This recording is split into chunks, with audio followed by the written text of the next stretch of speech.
It was hard to get someone to watch Longlegs with me. And not because I'm not like a terrific movie date. I mean, I always share my popcorn and peanut M&Ms. I do get up to go to the bathroom a lot, but that's because I'm obsessed with the Coke Freestyle machine. Like round 1, ginger lime Diet Coke. Round 2, blue raspberry Fanta. Round 3, caffeine free black cherry Diet Coke. But no one wanted to see this movie with me because it looked terrifying and my friends are babies. Now all around Los Angeles, there were huge billboards advertising Longlegs. There were images of grainy black and white eyes with red graphics, photos of Michael Monroe's terrified face reacting to something horrifying, and one giant billboard above the freeway with a huge phone number that you could call and speak to Longlegs directly. So of course we called it, and we got like a haunting, disembodied, gravelly voice. The girls were scared, and then the trailer dropped. Oh my god, I was so excited. Whatever small flashes we saw of Nicolas Cage looked horrifying. The sound was crazy. We had my favorite sort of David Fincher blues, greens, pops of oranges, and this overall narrative of an FBI case hunting down a serial killer, maybe some like occult elements. I was so locked in. I remember hearing about this movie before the marketing campaign even came out and being so excited. This is probably my favorite genre of movie, like a crime thriller horror film. Like I'm a huge fan of Silence of the Lambs, True Detective, like every David Fincher movie, Seven, Zodiac, and I was intrigued that Longlegs was leaning into the horror aspects of this genre. Something outside just the typical FBI procedural drama. And I love Micah Monroe from It Follows. And Nick Cage's role was so underplayed that you were curious about what he was even gonna do. I mean, all the marketing emphasized how terrifying he was. This was being marketed as a hard R-rated horror, and the girls were scared. So with all this intrigue around the marketing and in the spirit of imagination, I started to picture this as something like NBC's Hannibal, or even something as scary as Sinister, this sort of crime-based horror story unraveling this horrific thing going on, with maybe something slightly supernatural. With the purposefully mysterious and ominous marketing, my mind started to fill in the blanks and invent my own movie with my own fears and aesthetic preferences. It's kind of like when you're a kid and you see a few seconds of a horror movie on TV, run back to your room and then lay in bed all night just thinking about what you saw and imagining how much worse it can get. And whatever you're gonna think, it's gonna be scarier than what the movie actually is, of course. But my expectations weren't crazy. I just thought it was gonna be like good. So when the day came, I showed up to the theater in my giant hoodie with my hood on, ready to pull that shit closed, hide, curl up into a ball, and just be terrified. So first of all, the movie was loud. The score was booming and screeching and built up tension in such an excellent way. Whenever there was a jump scare, it knew how to get you just on sound alone. I mean, the entire opening scene was really, really good. It built the tension, it built the intrigue. The framing of the shots was gorgeous. The use of sort of archival looking footage, aspect ratio changes, using color to tell a story. I mean, obviously the director knew what he was doing. The production design was so fun. And the jump scares really got me good. Like, I was truly on the edge of my seat throughout the entire first act, just waiting in anticipation for what this was building up to. When the tension built and Longlegs was revealed and we were gagged a little bit, and then we get to the third act and it feels like things are almost winding down. And the entire last scene is truly so disappointing. Like, I left the theater like laughing in shock at how disappointing it was. And I felt silly for being excited and for being so scared for the first act. I felt blue-balled, and I couldn't quite put my finger on why. And you know, it's not like I spent like the next few months sort of ruminating on this movie and like thinking about it and maybe like typing up like a giant Google Doc. That would be kind of like crazy. But it was really getting on my nerves because I loved so much of this movie. And the marketing did such a good job of selling this movie. Why did it end up missing the mark so badly? And what prevented it from going as just this generic horror film to becoming iconic, something in the ranks of those great crime thriller horrors? And of course the Twitter gays have kind of made some hilarious memes about Longlegs that will keep it culturally relevant. Thank you. But this movie was not iconic. And I think I've cracked why.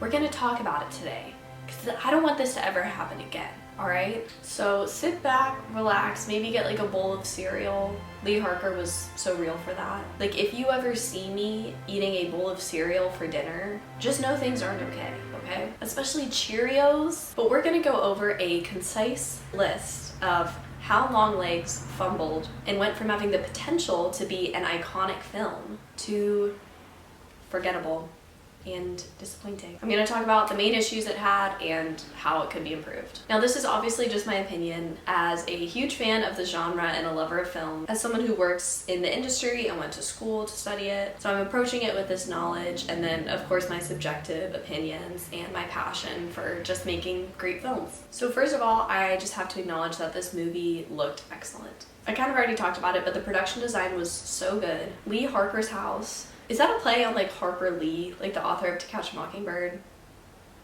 I don't know. Lee Harker's house is so beautiful. The lighting in it is lovely. If you watch my Twilight video, you know I love a crepe paper lantern light.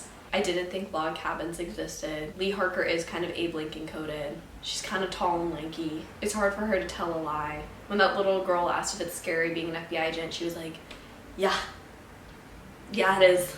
Another thing in the production design I have to comment on is those big ass pictures of the president. Like, that is such a funny way to tell people what time period it is. Like, hey, Bill Clinton's president. It's not 2024. We're in the 90s. I mean, maybe this could tie into a theme of like patriarchy, like the man always watching, girl, I don't know. And I couldn't really tell if this was just set in the 90s, so we didn't have to deal with like smartphones, and maybe as like an homage to the 90s when this genre was really popular. Everything else about it, it could have been set in this day. But I think Bill Clinton should get like a guest star credit for his role. The FBI headquarters interiors all look great. The dingy basements with the wood paneling, the red carpet, those long hallways, the library. The barn that they go to is also filmed in such a beautiful way with the light coming in through the windows. You can see how they didn't need a lot of money to sort of capture the mood and the ambiance of this genre. They were very strategic. Even the mom's hoarder house and Longlegs as a lair are pretty unsettling. And I love how certain scenes were framed in like a keyhole way where you're just looking through a door that's lit really well. So you're kind of seeing these scary things happen through a very limited window. Very creative. I'm a big fan of one of those first scenes where Lee and her other rookie partner are looking for the killer, and end up knocking on his door after Lee has some sort of psychic hunch that he's inside this particular building. I mean, the jump scare of him being shot is so good. And the plastic in that house, oh my god. Like, I'm so obsessed. It's so good. The way that the light looks through it, the colors, the obscured figures behind it. Chef's kiss. I love it. Now, I think this scene was used to give Lee a bit of a backstory to sort of hint at her psychic powers and give her a reason to say, when that little girl is like, is it scary being an FBI agent? But this scene is so underutilized. This tension that they were able to build up in this scene should have been what they used when they caught Longlegs. Not when his dumbass was just standing on the side of the road, like at a bus stop. And I don't think this killer that they caught in that scene ended up being related to the main story in any way. But this could have been an interesting way to allude to the satanic cult that they hint at, or kind of use it as a way to tell how this particular branch of the FBI operates and how Lee feels about it. They just immediately cut to some sort of Rorschach test where Lee is like in a void. You know that test they do when you're facing psychic allegations? I mean, this doesn't even really lead to anything. The FBI being aware of Lee's psychic powers doesn't have any consequences. Which kind of brings me to my first point. This is a genre movie. As much as it is like artsy, dark, horror movie, it's also sort of using the model of an FBI investigator solving a crime. And there's certain things that make this genre fun and like interesting and appealing. The FBI in this movie is so like loosey-goosey. This case just feels like a passion project for the main character, not like it's her actual job. There's no one that really sort of enforces these rules in a way. There's no boss she has to report to. There's her partner, but that dynamic is completely unexplored. Let's get into that a little bit. So a buddy cop dynamic is just a hallmark of this genre. And it's such an interesting and fun way to tell a story. You put these two polar opposite characters in this tiny police car, give them two very different philosophies on life, make them go through some crazy shit, have them address their different outlooks on life, make them confront these beliefs after literally seeing like the extremes of depravity of humanity, how that affects them in their job versus their personal life. It's such an interesting dialogue. And of course, in this movie, it shouldn't have been the entire story. This relationship doesn't have to be the main story, but it should be a relationship and a story. It was a huge fumble to not use this as a way to bring sort of emotions and relatability into the story. I mean, Lee doesn't seem to have a dad. And by partnering her with this sort of older man who has a family, has a daughter that he seems to have a good relationship with, maybe she could sort of see him as a father figure in a way, or just an example of what a good father could be. And then as we descend into this case, maybe we could see, is it the devil actually influencing him into being a bad father, or is maybe just the pressures of this job like hurting his ability to be a good father, and we could sort of bring that theme into it. Or at the very least, just make it like incredibly heartbreaking when Lee sees this man that maybe she looks up to, or who kind of is looking out for her in a way, and she has some sort of emotional connection. How heartbreaking that is when he becomes a victim of this killer. Like, that last scene is so bizarre. How when he goes into the kitchen to like K-word his wife, Lee literally just sits there and like watches. It's so bizarre. And I get that she's a much more shy character. More reserved, is not gonna have like strong emotions either way. But when you have a shy character like that, you need someone who can bring them out of their shell and like at least address the fact that they are shy. Which is what I think this sort of buddy cop dynamic could be. And then there could be like a bigger boss sort of overseeing the two of them. I mean, obviously Lee was raised in a very unconventional way, and I think having that partner character maybe poke fun at some of her like oddness, or show that she's not like completely unlovable, and it's just such a good way to get two characters talking and bring up real themes and emotional stakes in a film. I always think about that scene in Seven where Morgan Freeman goes over to Brad Pitt and Gwyneth Paltrow's house, and these two people are such like bright-eyed optimists, new to the city, new to the detective unit. And they're talking about, oh, they're so excited to be in this new apartment, blah, blah, blah, all this stuff. And then in the middle of their conversation, a train comes by and you realize that they're living like 10 feet from a train track. And the entire apartment shakes. And Morgan Freeman, who's the more like cynical character, just stares at them as they all sit in silence as the train passes. He just bursts into laughter at the sort of absurdity of it, and kind of how cute it is that these two kids are just such optimists that they can overlook this horrible apartment situation. Truly like a big miss. Or even have just like some more coworkers, like more people in the space. And I think the director was really scared of making things not seem serious. But like, okay, Seven is probably one of the most serious, intense crime thrillers ever. And that movie still has that scene. Like, you need that to make it entertaining and make it relatable. And that's what makes it even scarier when these characters are going through something really scary and you know this person really well. You see that they're a human with emotions and beliefs, and they're being put through the ringer. Like, then you feel extra bad for them because you can empathize with them in a whole other way. Which kind of brings me to my next point. So this movie kind of shows like this misunderstanding that horror movies are just scary things happening, like a snuff film. But horror movies are specifically scary because you're in the shoes of that character and you're sort of secondhand feeling all of those emotions. So as a filmmaker, you need to build empathy for these characters. Otherwise, it's just sort of a sadistic watching people get hurt, or what Longlegs turned out to be, just sort of a depressing, damn, what a week. Now, so many horror movies do this really well. Whenever I think about very human and moving horror films, I think about director Mike Flanagan and how The Haunting of Hill House is one of the scariest TV shows I've watched. But the last episode literally made me sob because I really loved these characters and I empathized so strongly with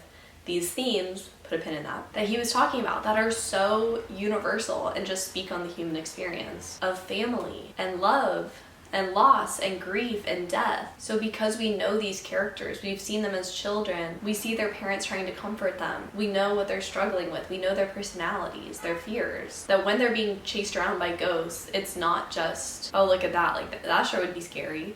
It's like, no, this is specifically scary for this particular character because of these things. It reminds me of that Phoebe Waller-Bridge quote where she's talking about Fleabag and how if you can make someone laugh, then it kind of lets their guard down, so then you can like punch them with some real like sadness or like some truth bombs. Like that is what good art is to me too, like being able to balance the highs and lows of the human experience. And horror is just like such a good medium to do that. It's so odd that this movie didn't do that. And where I think there was a severe fumbling is in the mother-daughter relationship. Imagine you're Lee Harker and you find out that the killer that you've been hunting throughout this entire movie is your mom, your single mom, who raised you, who calls you like every day. Like, holy shit, we don't see this huge emotional realization or have her face the true like depressing realization that this is. And I think it's because the situation is presented as this almost absurd thing that's happened. There's even a line where it says, oh, like where the mom's going on some long monologue about how, oh, I went from being a nurse to murdering people. Like she literally says that, and it's kind of like a tongue-in-cheek, like, isn't that crazy? Whereas if this was a better movie, the true levity of that revelation would have been properly utilized. Because yes, that's crazy that she found out her mom was a murderer. That's not super relatable. But you know what is relatable? Having to deal with the things that your mom sacrificed for you. Things that maybe you didn't even ask her to do. You know, moms do crazy things because they love their children so much. Or they quit their jobs. They give up a career they really wanted. Or certain opportunities so they can take care of their kids. Or they stay with maybe a not so great partner. This is so relatable. And as you get older, you learn these things about your mom, and maybe it hurts in a very specific but universal way of seeing your mom as human, realizing she has faults, but that she still loves you. And this is something that's hard to grapple with. But what are we doing with film if we're not grappling, if we're not using art to grapple? So next, let's talk about Longlegs as a villain. The way this movie was marketed made him seem like the big bad. Like he's this crazy Zodiac serial killer that we're gonna hunt down. And when he dies in like the second act or kills himself in like a stupid way, we move on and he's not really replaced by anything scarier. I mean, I guess like the devil in theory is like the third act villain, or maybe they're trying to like put that into her partner, the cop who then like kills his family, or even the mom, but like nothing about those things are horrifying. So let me get really nerdy with you for a sec, and let's talk about like the philosophy of horror very briefly. So there have been a lot of studies and papers and books written about what makes something scary. And a lot of it boils down to the concept of repulsion. So this is a quote from the book Philosophy of Horror. The character's effective reaction to the monstrous in horror stories is not merely a matter of fear, i.e. of being frightened by something that threatens danger. Rather, threat is compounded with revulsion, nausea, and disgust. This corresponds as well with the tendency in horror novels and stories to describe monsters in terms of and associate them with filth, decay, deterioration, slime, and so on. The monster in horror fiction, that is not only lethal, but, and this is of utmost significance, also disgusting. That's why just a robot on its own is not that scary. But when the robot is doing something unnatural, when maybe it's falling apart a little bit, looking uncanny, looking unsettling in some way, or it's doing something against its programming. Like in Megan, where it's a robot that's meant to help you and it's hurting you. It's unnatural. Or in psychopath or serial killer films, it's scary because it's a person, but it's lacking what all people inherently should have, which is love, compassion, and empathy for other people. Because what is a human without our soul and our love and our empathy? It's scary. So even if they don't look horrifying, something about the way that they act is scary and unnatural. Like Jack in The Shining, this father figure killing his family, that's scary. And we see sort of echoes of where this was put in the movie, but was not handled well. Longlegs physically looks pretty scary. There's something definitely unsettling about him. He looks kind of botched. I mean, living in Los Angeles though, like I have seen someone who looks like that walking around Beverly Hills. And I'm sure they were trying to do some sort of portrait of Dorian Gray where like as he does these sort of like weirdo behaviors, like making all these dolls and stuff, he becomes sort of riddled with like his sins as he's partaking in these rituals or whatever. He becomes more physically repulsive. But like, hey, that could have been the third act thing. Like maybe he gets even grosser as these like final things happen. Also, I kind of love the implication of like worshiping the devil gives you like cheek filler and a nose job. There's no point in the movie where Longlegs and Lee Harker have to truly face off. There's the interrogation scene, but that ends with him killing himself and what, he just sings happy birthday. Like it's not that scary. And for a movie that's so inspired by Silence of the Lambs, there is no chase scene. Nothing even remotely close to the horrifying final scene of Silence of the Lambs, where she's in Buffalo Bill's lair in the dark and this horrifying killer is after her. And anyone who can help her is at the wrong location. Like, that is genius filmmaking. For a horror film, this movie really lacked any sort of tense chase scene or moments where Lee was in true peril or danger or needed to act fast. Even when Longlegs is in her house, she really doesn't give a fuck. And in the scene where she finds out that Longlegs' lair is under her mother's house, the camera stays completely still and she just like walks down the stairs, is like, damn, walks back up the stairs, like, scene over. You're never worried about Longlegs like getting her, hiding in her house. You don't feel that fear of disgust towards him. What's he gonna do when he gets her? So when we get to the final act, we get sort of the most passive, like, just letting things play out scene. We don't explore that true horror, which could have been that very idea of a disgusting, repulsive monster of the father that could be this character that she really grew to care for, saw as a great patriarchal figure, do what he shouldn't be doing and do what he is not, which is hurt his family and try to hurt Lee. You know, it could have been a shining moment, him like walking around with an axe. Longlegs is a lot of people sitting on couches, looking kind of scared, and it ends just kind of stupidly with no comment on the theme. It's just sort of a nihilistic, cynical look at like, what a crazy week, and like, and these poor women that had to suffer through all this. Now, horror movies don't have to be like as on the nose with social commentary as a movie like The Substance or Get Out, but oh my god, like, they're such a good vessel for social commentary because it is such an emotionally heightened, extreme, allegorical story that you could use. I mean, when you're following a character who's in this perilous situation, you feel so much empathy for them. Like, the film Get Out put a lot of people in a different pair of shoes than maybe they were used to, and saw this sort of allegory of racism through a whole other lens, and that film, I'm sure, made a very strong impact on a lot of people, including myself. And again, even films like Seven that aren't a social commentary in like a, you know, Black Mirror type of way, we still have themes. And we still have a sort of hopeful message about the human condition and humanity and the filmmaker's outlook on humanity. Because at its very best, like, film is art, and it's a way to speak on the human condition. And Longlegs does not really have a theme or anything to say. It's scary imagery, it's jump scares, it's beautiful sets, great gowns, beautiful gowns.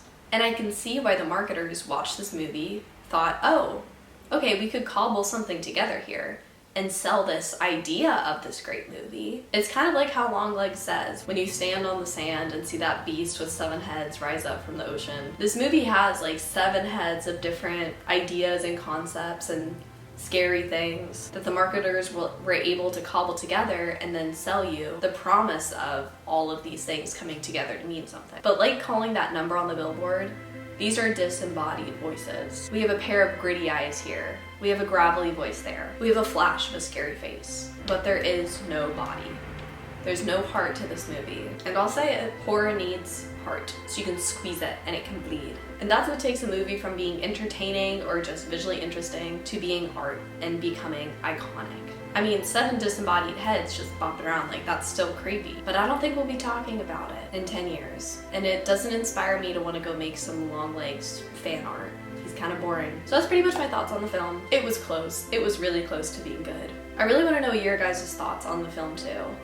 Do you sort of agree with what I'm saying? Did you really like it too? And please give me some recs for your favorite horror movies down below. Ones that in your mind are iconic and go beyond just scary. Maybe I can make a video telling you like my top 5 iconic horror movies and why I love them. And if you're here for my Disney videos, I'm sorry if I scared you. Listen, girls can be like very multifaceted. Like, we can like horror and also Disneyland.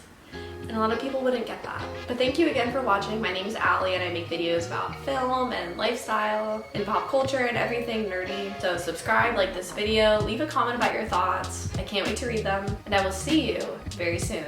What if I just jump scared you right now? Bye!